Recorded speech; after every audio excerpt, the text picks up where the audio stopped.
What's up, guys? Welcome to Daily Dose of Reddit. This is your host, Dayman. Fighter of the night, man. Champion of the sun, Captain Tech, and today's subreddit is r/ProRevenge. It's Always Sunny in Philadelphia is a good show.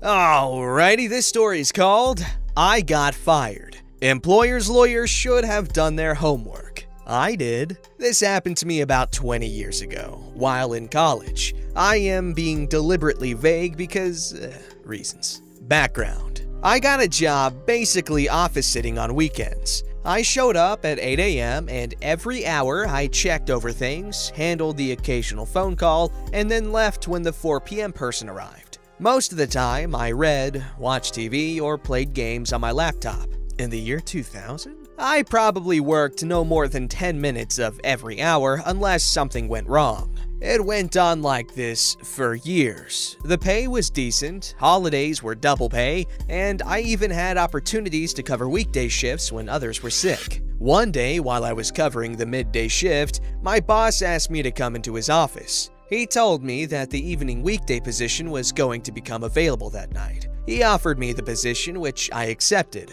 I was told to punch out and return at 5 p.m. that night. The reason it went down like this should be obvious. Things went okay for a while. I showed up at 4 p.m., did the normal things, and then left at 12 a.m. when my relief arrived. It was a little more work, more call volumes, etc. Then, after 9 months, things started to go south. The daytime person developed a huge attitude problem and went from a nice person to a total Karen. She would complain about everything I did. For example, one time a system jammed up at a remote site and she called them. 5 hours later, I saw the jam was still there, so I called that site again to see if they were still working on it, or if something else was wrong because the woman on our end, who would be the one to help them, was leaving soon. They did have a problem, and so I hooked them up. My reward for making sure the problem got solved and not having to bother an upper-level employee at home on a Friday, just after having left work, I got yelled at because Karen complained that I had apparently ignored her log entry about the issue. My defense was ignored. The boss had me highlight important things on the log to verify that I had read them. Things plodded on for a while with this new normal. I tiptoed around Karen when needed, thankful for the fact I only had to deal with her for no more than 5 minutes. I did this stupid highlighting thing, and my log entry started getting more and more detailed, even referencing Karen's calls when I had to follow up on an issue that crossed shifts. The firing.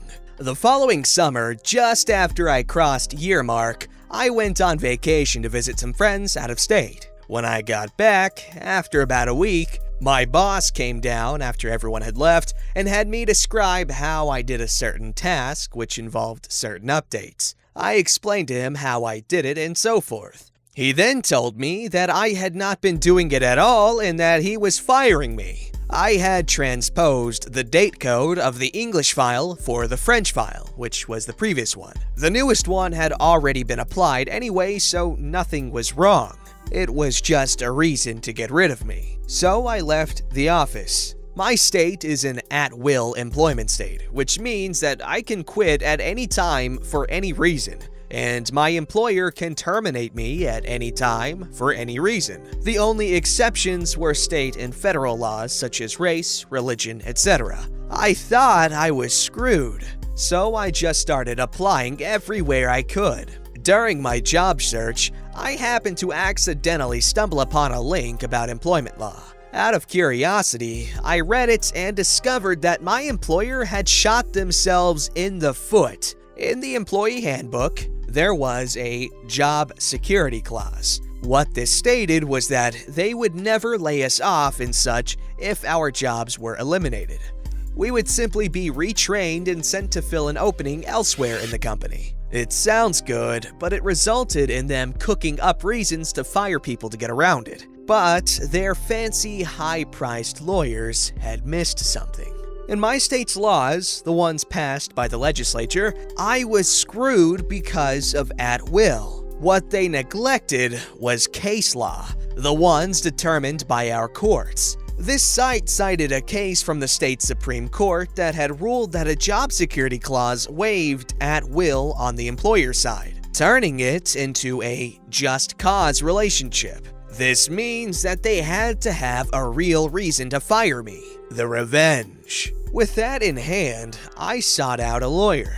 After my consultation with her, I set about collecting my evidence. My former boss did not realize that I knew more about this program than he did, seeing as I ran the same software on my own computer and laptop. I experimented. The date of the file, which they tried to use against me, is baked into the version 2. I was able to demonstrate to my lawyer that if I applied the same update over and over, which my former employer stated would change the date every day, would, in reality, display the date of the file. I showed this by backdating my own copy by a year using the update archive available from the vendor. Next, I showed her how the task used to be automated. A script would snag the file and process it every day on its own. A change on the vendor's site broke the script. It was an easy fix, but no one bothered to do it because the guy who had written it retired. The fix involved deleting 3 characters on one line in the script. The task was also marked as only being a weekday task. In my firing, I was told how important this update was and so forth. If it was so important, why was it not done on weekends or holidays? The vendor pushed out updates on those days too, as I showed my lawyer the one from Christmas morning. And why had the automation not been fixed? With all that in hand, she contacted them. After presenting them with the law they broke and all the evidence I had collected, they were forced to settle with me. So in the end, their fancy high-priced lawyers did not do their homework. I did.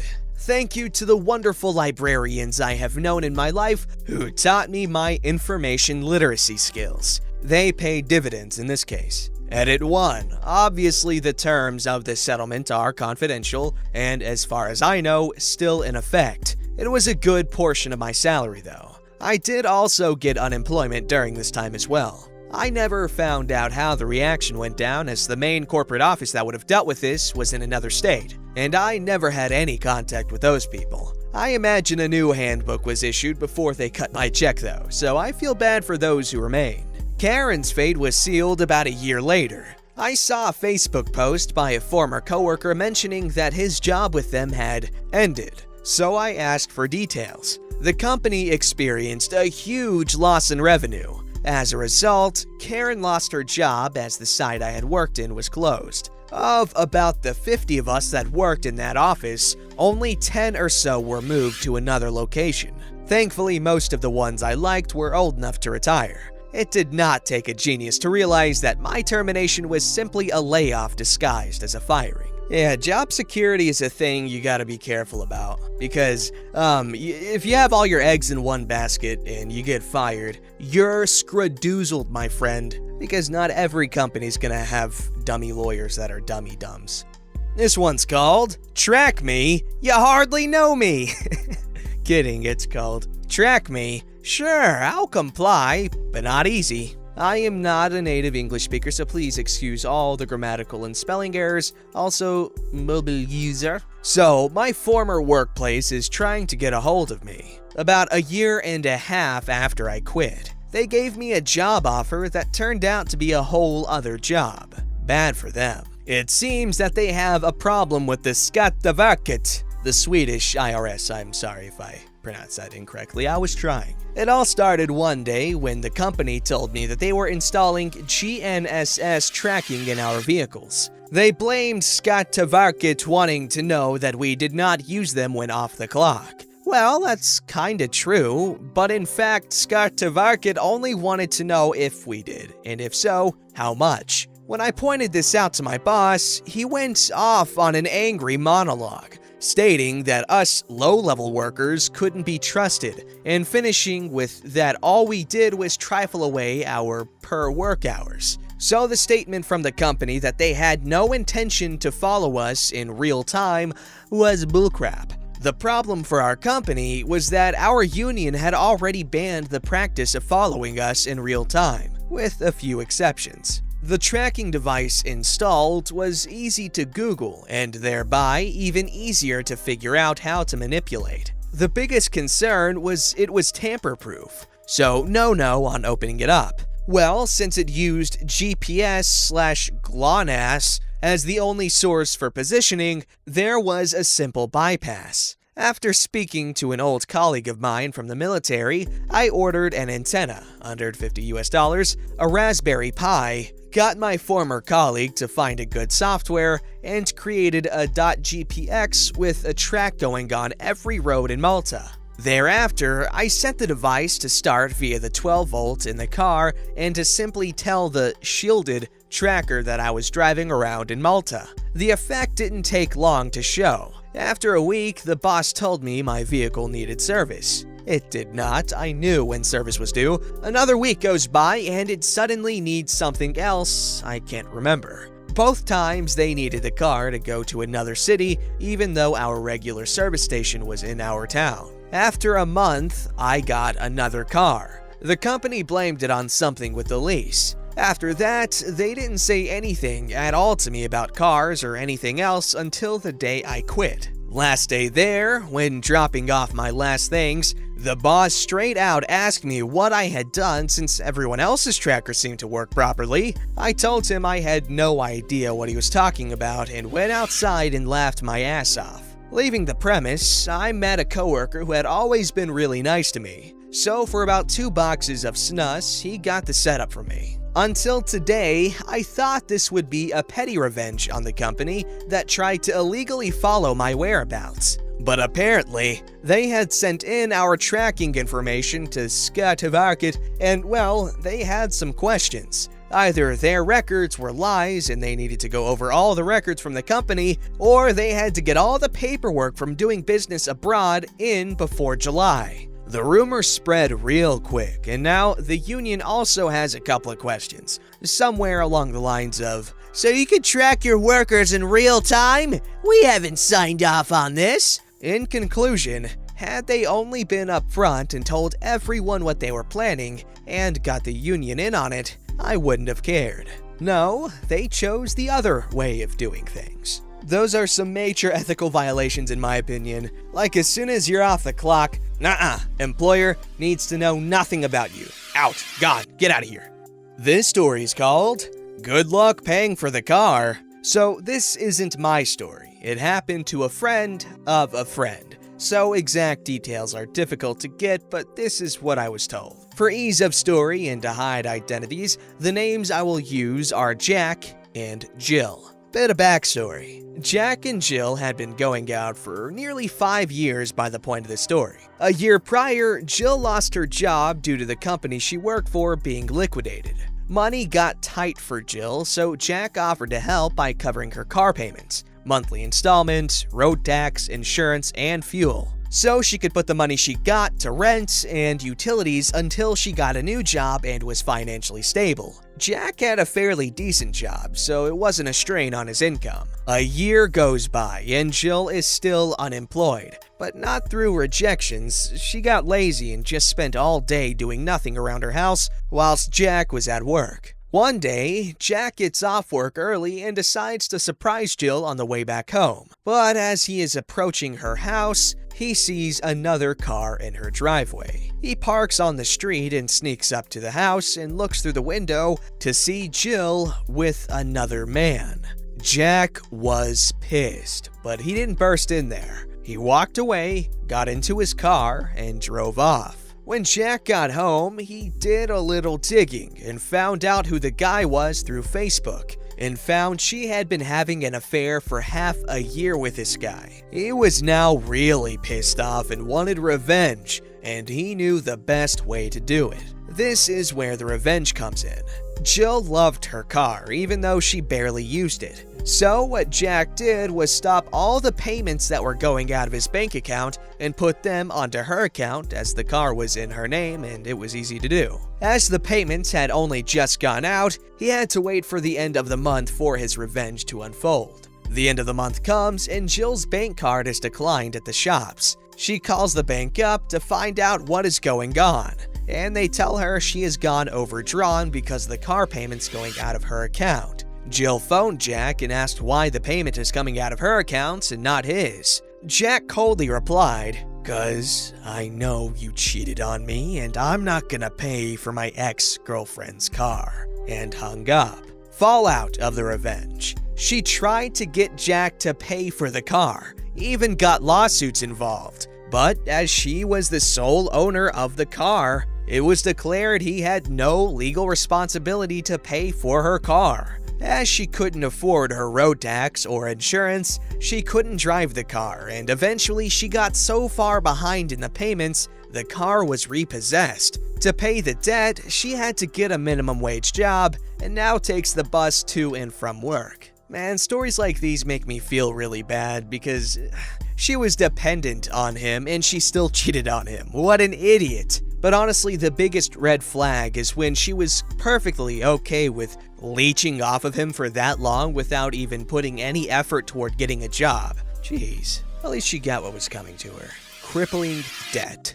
Alright, so ProRevenge didn't have any new stories really, so I'm gonna read a story from r/Today I Fudged Up because we haven't read from there in a while and I miss it. Well anyway, last story is called Today I Fudged Up by Slapping the Absolute Clot Out of My Girlfriend. Girlfriend was about to take a shower and was seriously getting her hustle on getting out of her kit. She was making proper freaking haste for the tub, and I realized that all her defenses were down. Note, in my household, bare asses are hunted down and terminated with extreme prejudice. I went for the mother of all ass slaps. It was completely undefended territory, and I was intending to create a masterpiece. I was aiming for that initial dull thwack, and the resultant perfect, satisfying vibrato, complete with concentric ass flesh ripples a la that glass of water in Jurassic Park.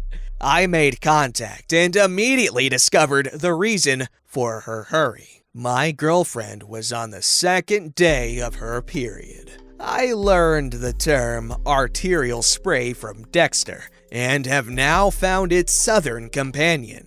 I was reeling. She was reeling. Did I say Bloody Mary 3 times in the mirror before spanking that ass? I couldn't remember. Fortunately, its trajectory as such was so that most of the menstruation creation spattered handily in the bathtub, including the clot, a penny-sized curd of uterine lining best visually described as Gumby's aborted cousin. Unfortunately, our bath mat did not escape entirely unharmed. Its cleaning was immediately and firmly relegated to boyfriend work. By the way, has anyone seen The Thing from 1982? Good movie. And no, that wasn't a comment from me, even though it sounds like something I would say. Wow, that story was definitely something. Oh man, this is why Today I Fudged Up is so good. You get writing like this. It's so good. But honestly, he got off easy because it could have been so much worse. So much. But can you imagine the panic after slapping her and just seeing blood splatter everywhere? And he just looked down half expecting to see her ass just freaking got clapped off. Well, that could be taken 2 different ways. Just like something else. Don't forget to like, subscribe, and hit that bell to never miss an episode.